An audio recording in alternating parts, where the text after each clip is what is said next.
Aave is the biggest decentralized finance protocol in the world. There's a problem, and I'm going to talk to you about it. We're going to talk about this protocol that managed $34 billion. There's an issue, a pretty major conflict of interest, and I'll explain exactly what's going on. We're also going to look at what others competing protocols are doing compared to Aave on this topic, and we're going to talk about a lot of other things as well. A lot that happened this weekend and since Friday. I haven't made a video, so yeah, I didn't work last Friday. We're going to talk about Dokwan. We're going to talk about Coinbase, about a partnership with Chainlink. I'll also tell you about new products that are about to be launched by Coinbase. We'll talk about Binance and the stablecoin.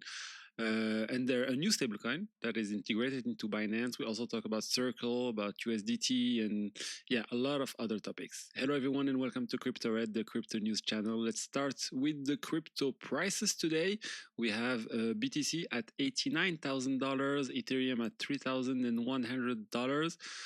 And yeah, let's start with Aave. I told you, let's start about this protocol. We're going to go straight into this topic because it's a very, very significant news, and it really makes you think about Aave's future.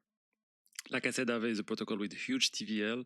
It's the largest DeFi protocol. You can see it on DeFi Llama. DeFi Llama first place, Aave, second place Lido, third place Ethereum, Ethereum staking and risk taking, Eigenlayer. So yeah, so what's going on with this DeFi protocol? There's a major conflict that's emerging between the decentralized autonomous organization, the Aave DAO, meaning the organization responsible for governing the protocol and indirectly for supporting the value of the Aave token, and Aave Labs. Aave Labs is the company behind Aave. It develops most of the protocol. It was founded by Aave's founder, Stani, and it continues to develop Aave and operate the website aave.com. When you go to Aave.com, you're actually visiting a website developed by Aave Labs, which then connects to the Aave decentralized application running on Ethereum and other blockchains. What just happened is this. On Aave, there's a swap feature. It's a secondary feature. It's not the core of the protocol. The core of Aave is lending, borrowing, but this additional feature allows users to easily repay part of the debt using the collateral and to do small native swaps directly within the Aave app, without going onto another DEX, for instance. Until now, this swap feature was powered by Paraswap.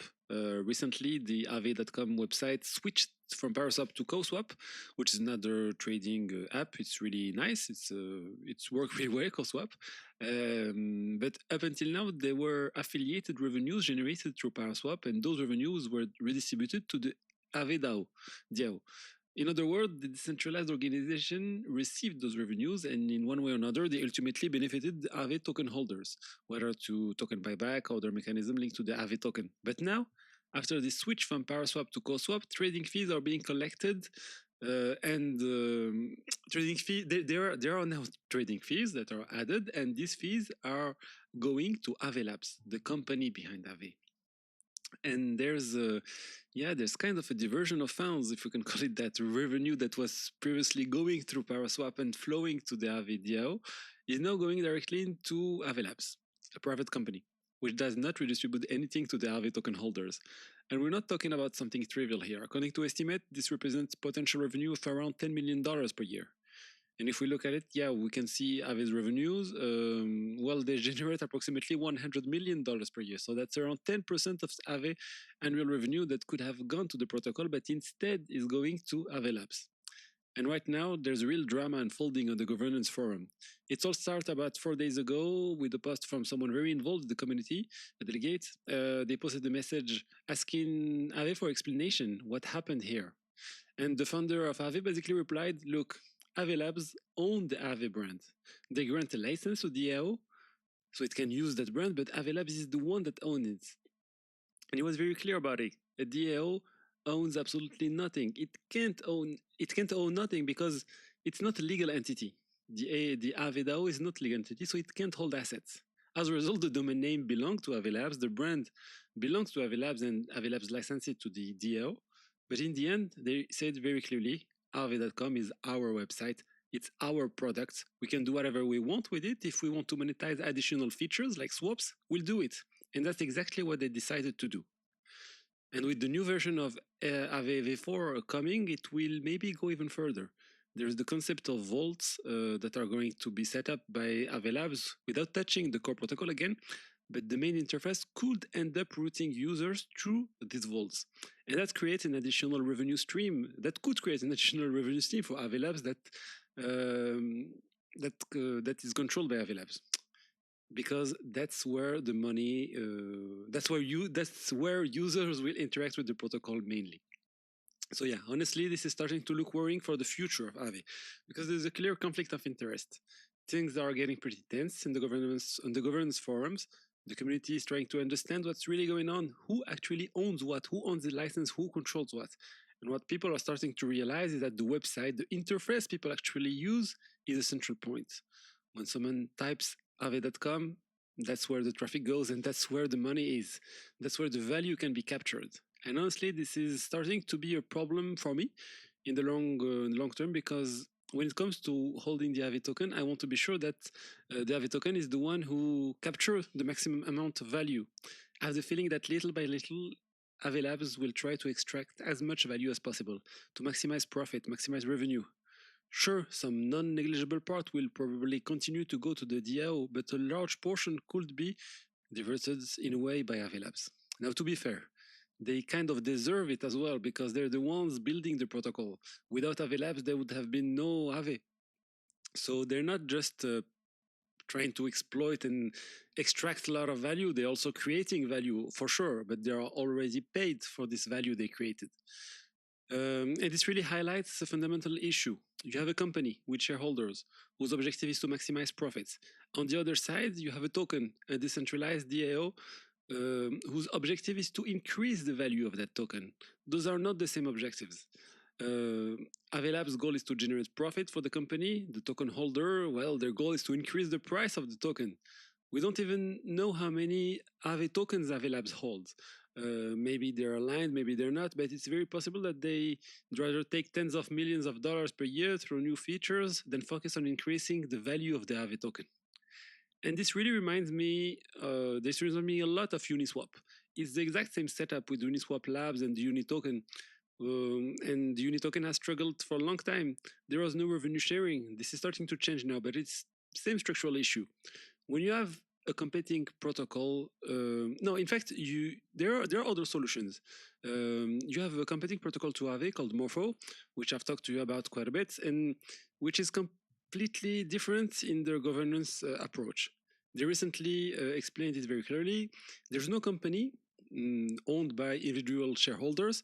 There are no shares. The VC that invested in Morpho do not own shares in Morpho as a company. What they own are actually Morpho tokens. The only asset is the token. There are no equity shares. How did they manage to do that? Well, they created an association in France, and the association, the non-profit, owns the company, owns the private company, because you still need companies to operate. But in the end, the only shareholders of those companies is the association itself. And the result is that everyone has the same objective, making the Morpho token grow in value. Everyone is aligned around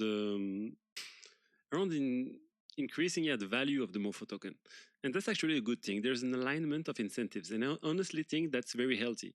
It's what most protocols should be aiming for. I really believe this is the right approach. Having companies whose primary goal is to generate profit is, in my opinion, not a good thing for decentralized finance apps. So yeah, we're clearly looking at two different visions here.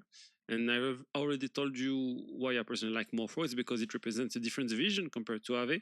Aave is very good. It's an excellent protocol. I generally have nothing against Aave apart from what I've explained to you right now. And this does not call into question Aave security or anything like that. It's really about the vision around revenue sharing and the mission of aligning incentives between Aave token holders and the company that operates the Aave website. That's the core of the issue. I'll keep you posted on how this evolves, because there could be some impacts in the future. Next, let's talk about Do-Kwon, the founder of Terra Luna, the protocol that was worth more than $40 billion and then collapsed. A lot of people lost money with the UST DPEG. Well, he's just been sentenced to 15 years in prison. That's pretty massive. It's less than SBF, who got 25 years, but still, 15 years is a lot. And honestly, Dokwan did things that were clearly not okay. There's no doubt about that. He tried to hide the fact that UST stability mechanism wasn't really holding up, when in reality they were just injecting liquidity to keep it afloat with market makers. But that's not exactly my main point here. My point here is that in the end, UST and Terra Luna were relatively transparent in the sense that we knew how the UST stability mechanism worked, was supposed to work. And personally, I never believed in it. And just by looking at how the stability mechanism functioned, you could see that it wasn't sustainable. Some people did believe in it, and I totally understand because the 20% yield was extremely attractive. I get that, but I don't put this in the same category as FTX. For me, FTX was something else entirely. That said, once again, I haven't studied the trial in details or every single accusation, but clearly there was enough against him for a 15-year sentence to be handed down. Next up, Coinbase. Coinbase has announced a partnership with Chainlink. The idea is that tokens like CBBTC, CBXRP, all these wrapped Coinbase tokens will be able to go cross-chain across many different blockchains with Chainlink CCIP. Basically, it's kind of bridge between multiple blockchain. And this is obviously very good news for Chainlink because Coinbase is a major player. So yeah, it's very good for Chainlink. There's around $7 billion in market cap across Coinbase wrapped assets. So a big number that will come to Chainlink CCIP. But more importantly, what I'm personally seeing here is that it is preparing something bigger. It's setting the stage for Coinbase announcement of December 17. Coinbase is expected to enter prediction markets, most likely with Kalshi, directly to the app, and they're also expected to launch tokenized stocks. Coinbase should roll out tokenized equities, just like Robinhood has announced it, and that's where the logic of the Chainlink partnership really starts to make sense. We could end up with a large number of tokenized stocks available across many different blockchains thanks to Chainlink CCIP. So yeah, we'll see. This part is speculation on my side, but I wouldn't be surprised at all if tokenized stocks also end up using the cross-chain bridging mechanism. Then, let's talk about Binance, which has just integrated USD1 as a trading pair. USD1 is the stablecoin of World Liberty Financial, the project linked to the Trump family. Binance added trading pairs for USD1, and they also announced that the collateral behind Binance former stablecoin, Binance Peg BUSD, will be converted into USD1. From what I understand, it's not the stablecoin itself, the Binance Peg BUSD, that is being converted into USD1, but just the underlying assets backing Binance Peg BUSD. It's still a stablecoin. The Binance Peg USD, it's a stablecoin with a market cap of $300 million. So yeah, that was the question. Why don't they just put this in treasuries instead of putting it in USD1? But yeah, I believe there is some kind of revenue sharing between World Liberty Financial and Binance. And let's remember also that Binance sold equity to a fund for $2 billion in stablecoin, and the payment was in USD1, $2 billion in USD1, and these stablecoins still are in. But Binance is still holding the stablecoins. They didn't sell those USD1 tokens; they kept them. And that already represents tens of millions of dollars flowing into World Liberty Financial's pocket thanks to Binance, because the treasury is back in USD1, the profits go to World Liberty Financial. And now on top of that, yeah, if you're adding 300 million more, that's a lot more revenue for World Liberty Financial. So yeah, why do they do this? It's speculation again.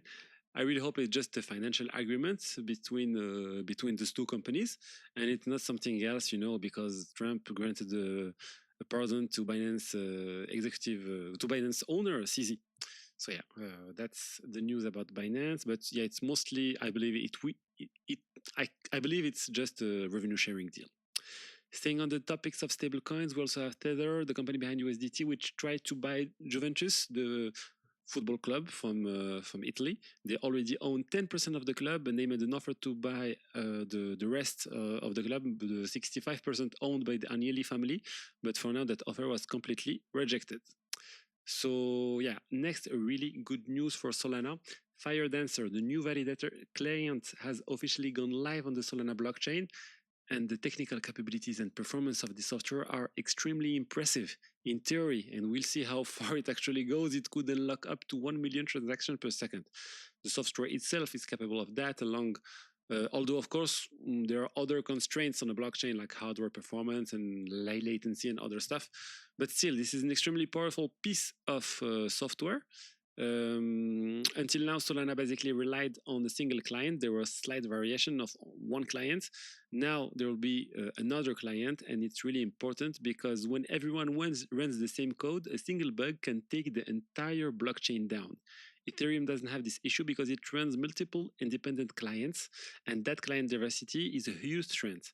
And now Solana is finally moving in that direction, diversifying its validators client, and that's an excellent thing. Ideally, you'd want 4 or 5 different clients, each maybe with 20-25% market share. That way, if 1 or 2 clients fail, the rest of the networks keeps running.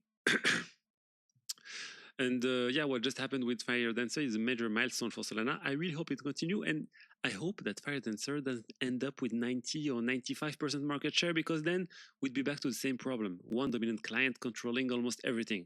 That would not be healthy at all. So yeah, that's what I wanted to share with you today about the latest crypto news. I hope you enjoyed the content. If you did, don't forget to like, comment, subscribe, and I'll see you tomorrow for another update. Bye bye.